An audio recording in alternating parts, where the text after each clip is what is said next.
मित्रांनो, तर बघू शकता आज मी फिरायला आलेलो होतो आणि परत आणि इथं या गोष्टी अशा चालू झालेल्या आहेत. इथं उतारा टाकलेला आहे, हा नारळ आहे, हे लिंबू ठेवलेले आहेत, शर्ट ठेवलेला आहे.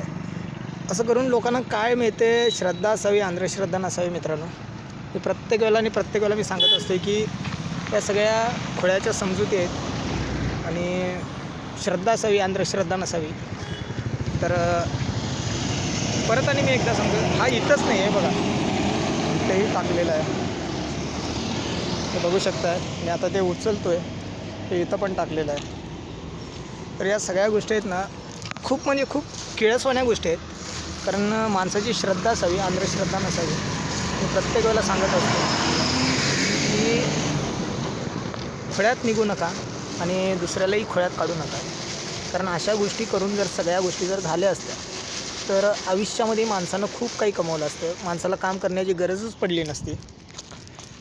कारण मी प्रत्येक वेळेला सांगत असतो आहे की श्रद्धा असावी, अंधश्रद्धा नसावी. जरासा फोन पकडा. हां दादा, इकडे माझ्याकडे. तर मित्रांनो, तुम्ही आता जस्टच इकडे माझ्या चेहऱ्याकडे पुष्पा पिक्चर बघितला असला, तर श्रद्धा असावी, अंधश्रद्धा नसावी असं जर करून जर सगळ्या गोष्टी झाल्या असतील तर या जगातले ना गव्हर्नमेंट पडले असते. म्हणजे सत्तेवरती येण्यासाठी पण ह्या गोष्टी सगळ्यांनी केल्या असतील.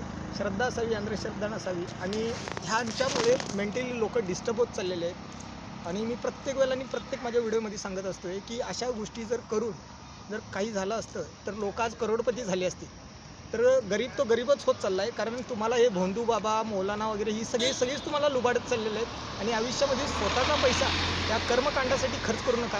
कारण श्रद्धा असावी, अंधश्रद्धा नसावी. पुष्पा गया अभी गटर में, झुकेगा भी नहीं, रुकेगा भी नहीं, रुकेगा नहीं चल भी जाएगा. आता मेरे को छोड़ दो. चला, बरोबर, राईट, मस्त. काय हो